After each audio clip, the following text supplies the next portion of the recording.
वो आपने कहा ना सलाउद्दीन भाई के शादी ब्याह महंगे हो गए हैं, तो इसका आसान तरीका है कि खामोशी से कर लें, 4 साल बाद मीडिया निकाल लेगा, पता ही ना चले किसी को। स्पीकर साहब, कल तो आए इसाक साहब और एक बम गिराकर चले गए, तो उनको वो रुके भी नहीं, आपने मुझे वक्त भी नहीं दिया। उनको तो मुबारकबाद पेश करनी थी यहाँ आने पर कि 4 साल कैदो बंद की सऊबतें उठाई और उसके बाद वो आए और यहाँ पर हमें भले बम ही गिराया मगर अपना चेहरा दिखा दिया।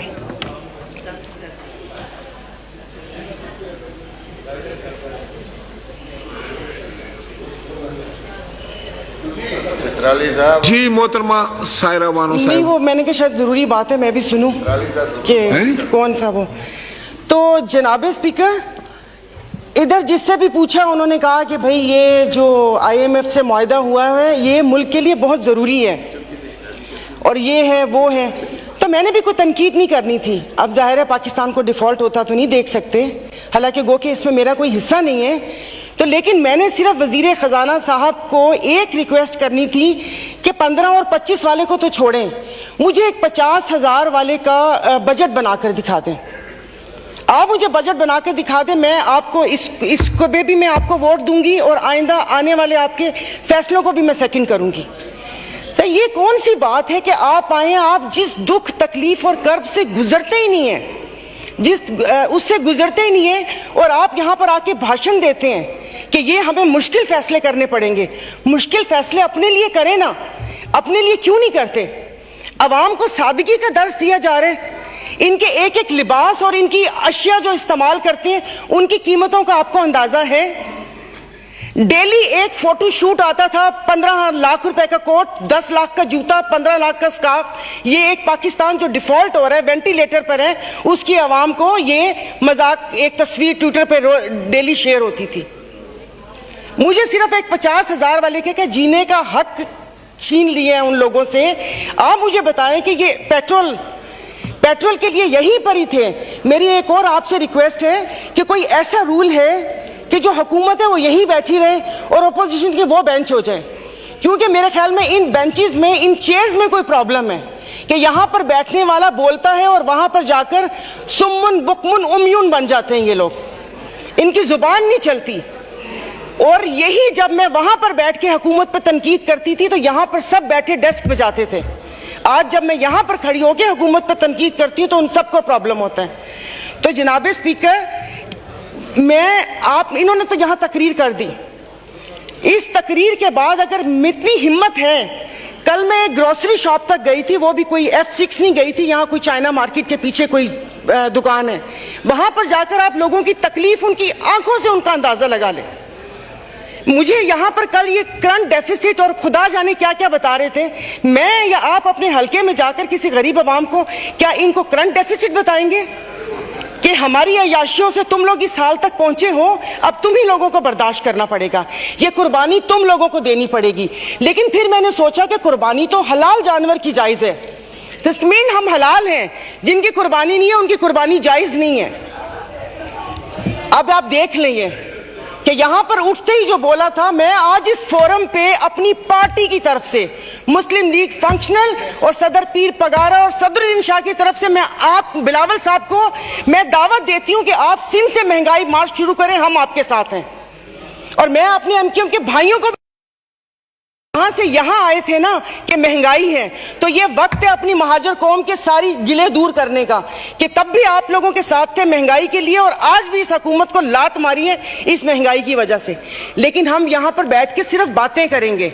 यहां पर मेरी कुछ मेंबरान से बात हुई है, नाम नहीं लूंगी मैं, एक से मैंने कहा कि कल तुम डेस्क तो ना बजाते, सुन ली थी तकरीर, कहता गरीब पैदा क्यों होता है, गरीब का कसूर है।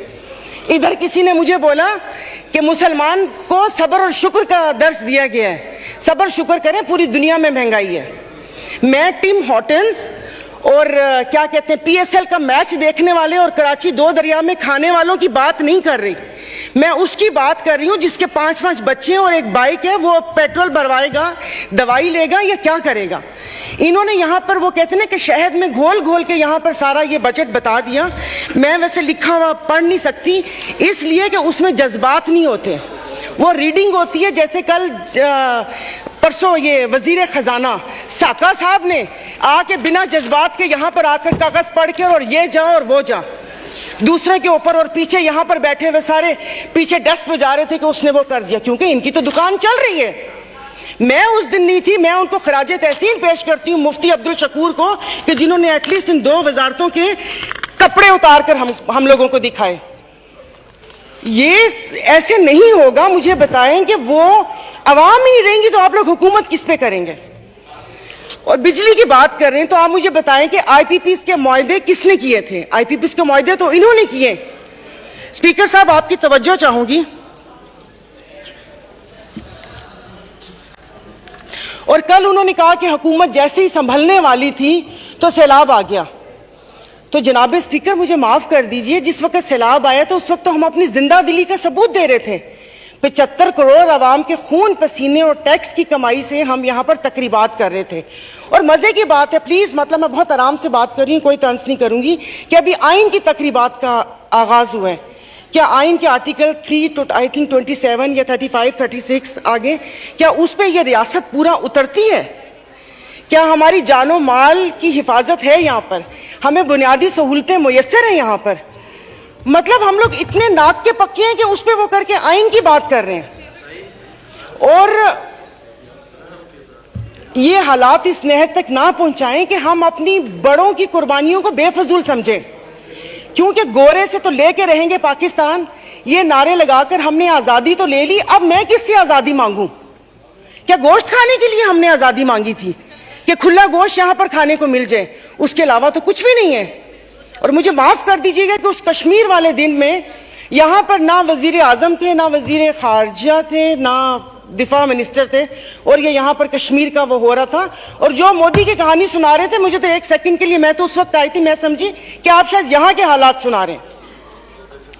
मुल्क को पता नहीं आप लोगों ने कहां से कहां पहुंचा दिया। टैक्सीज की बात करें, जैसे अभी मेरे भाई ने बोला कि रमजान आने वाला है, मशरूबात पर, अरे मीठे मशरूबात पर क्यों टैक्स लगा रहे हैं? कड़वे मशरूब को लीगल करके उसके ऊपर टैक्स लगाए ताकि रेवेन्यू भी मिले पाकिस्तान को। मीठे मशरूबात, एक गरीब रोजा रख के एक उसकी ख्वाहिश होती है रूह अफ़ज़ा पीने की या वो करके, और उन्होंने कहा बाकी चीजों पर टैक्स नहीं लगा।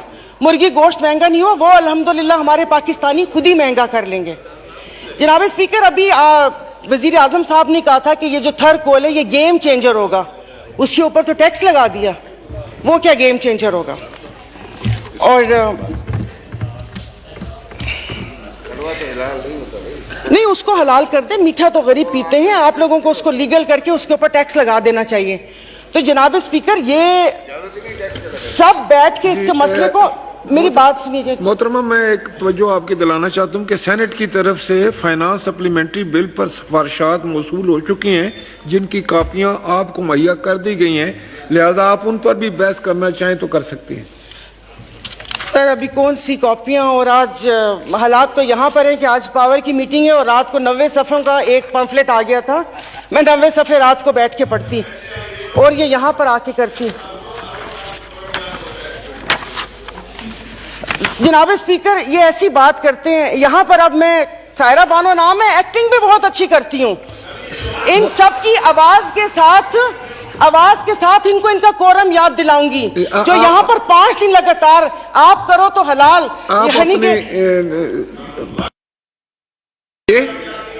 आप अपनी तकरीर, तो ये यहाँ पर जनाब speaker, no cross talk please. Honourable मेंबरान एक दूसरे से क्रॉस टॉक नहीं कर सकते किसी सूरत में। नहीं पड़ता ना, दुखा हुआ हो तो तब ना। मैं आपको अपना, से शेदादपुर में 2 हफ्ते पहले, 1 हफ्ते में 4 खुदकुशी हुई है। और मैं इस ऐवान के सामने कहती हूँ कि ठीक है, मेरे हस्बैंड वेल ऑफ हैं, बट मैं एक मिडिल क्लास फैमिली से हूँ। मेरे भाई ने परसों मुझे मैसेज किया और उसने बोला कि दुआ करोगे मैं मर जाऊं। और वो सिर्फ एक मेरा भाई नहीं है, मैं पूरे अपने जो भाई जिनका राब्ता मुझसे नहीं है, मैं उनकी मैं बात कर रही हूं। जनाब स्पीकर, कल मैं गई थी, वो जिस बंदे ने 4 टमाटर और 4 आलू लेकर 400 उसके पास नहीं तो उसने पर्स निकाला, मैं शर्म से गड़ के मर गई।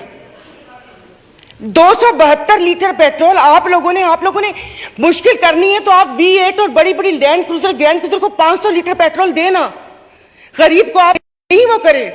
दवाइयां तो वो दवाई नहीं मिलती, सरकारी अस्पताल का आपने हाल देख लिया। मैं प्लीज आप मार दें, आप प्लीज मार दें। ये मेरी बहन पीछे बैठी हो तो पीछे ही बैठी रहो, अगली दफा की टिकट नहीं मिलेगी अगर ज्यादा चुप चुप की तो। ऑनरेबल स्पीकर, मतलब इनके दिमाग मिली नहीं उन लोगों से, इनके भूसा भरा हुआ दिमाग में। ऑनरेबल मेंबर, आप मुझे एड्रेस करें और नहीं सर, ये ऐसे बोलती कोई काम है नहीं, पार्टी में कोई पूछता है नहीं, और यहाँ पर आके सिर्फ ये 4 अल्फाज बोल के और उसको वो कोशिश करती है कि हमने भी उंगली कटवा के शहीदों में नाम लिखवाया है। मतलब ये कौन लोग हैं? आप जारी रखें। तो आप मुझे बताइए, अशराफिया तो चली जाएगी यहाँ से, तो हम बदमाशियों को मार देना कि इस मुश्किल हालात में भी जीने की ख्वाहिश रखते हैं, ये बदमाशी नहीं है तो और क्या है?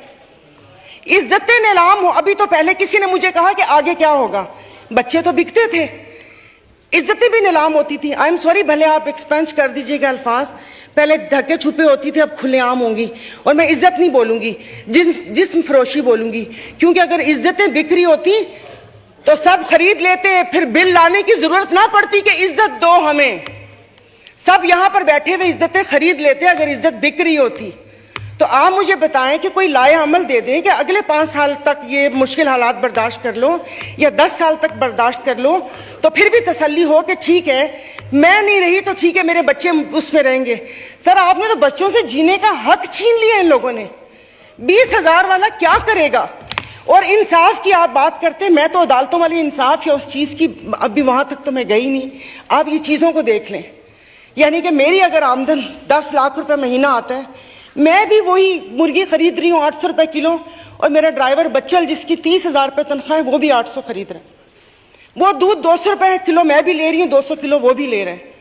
मैं घर में अब ग्रोसरी नहीं लाती इसलिए कि मुझे शर्म आती है कि वो ड्राइवर बावर्ची उठाएगा तो उसके दिल में क्या होगा कि ये थैले भरे आ रहे हैं और उसके घर में खाने को है या नहीं है। 2-2 किलो की चीज मंगवा लेती हूँ कि जाओ बेटा सामने से लेकर आ जाओ। तो आप मुझे बताएं, मतलब थोड़ा सा जीने का हक दे दे, खुदा पाक को जाके जवाब देना। यहाँ पर आप आयतें पढ़ाते हैं, आयतें पर्दा कर चुकी हैं, आयतें पर्दा कर चुकी हैं। अभी ये कहते हैं वो तिकड़ी ना, ये इनको शर्म नहीं आती, रात के अंधेरे में पेट्रोल का पंप गिराते हैं, तो वो भी जरूर रात के अंधेरे में पेट्रोल का पंप गिराते हैं। मुझे तो समझ नहीं आ रही थी, चश्मा नहीं था, मैंने कहा ये क्या हो गया, शायद मैं रात को रोई हूँ, अल्लाह पाक ने मेरी दुआ सुन ली। पता चला वो पिछले थे मैसेजेस ना, जब वो यहां पर बैठा करते थे। अब सब कुछ जायज है, सब कुछ हलाल है।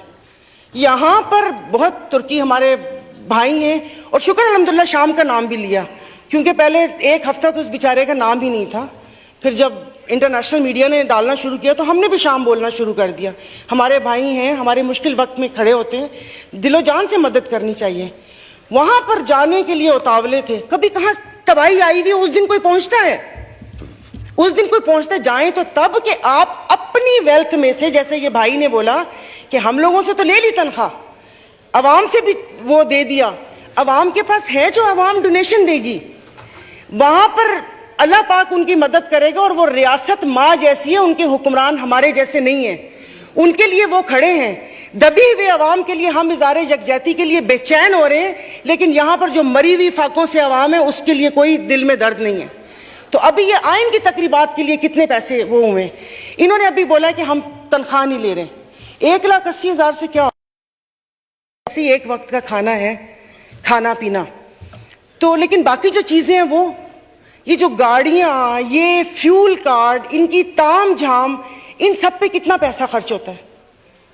देखो खुदा का खौफ कर ले, मेरे पास कोई अल्फाज नहीं है, ये सारा कुछ मैंने लिखा था लेकिन ये बेफजूल है। मैं किसको इशारियत सुनाऊंगी कि 13 पॉइंट ये हुआ, मोडीज की रेटिंग ये है, वो ट्रांसपेरेंसी ने ये बोला वो बोला। हम में से तो किसी को भी जरूरत नहीं है, सब अल्हम्दुलिल्लाह खाते पीते घरानों से, सब अल्हम्दुलिल्लाह खाते पीते घरानों से, लेकिन किसी और का तो सोच लें। तो ये यहाँ पर प्लीज, मतलब अब तकरीबन साल होने वाला है, आप भी कहते रहे लेकिन यहाँ पर आने की तौफीक नहीं हुई। मैं कुछ लोगों का, आप लोगों को दिलचस्पी होगी, आप यकीन नहीं करें, मुझे इस ऑडियो लीक से पीटीआई क्या कर रही है क्या नहीं कर रही है मुझे कोई दिलचस्पी नहीं है, सब जाएं भाड़ में, लोग, आवाम मर रही है, आप उसको देखिए।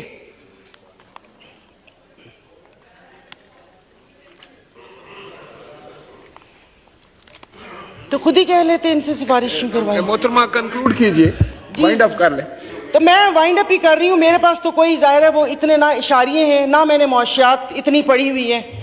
कॉलेज नहीं था वो, ऐसे ही वो कॉलेज था, साइंस कॉलेज नहीं था, आर्ट्स कॉलेज था, समझ भी नहीं आती थी।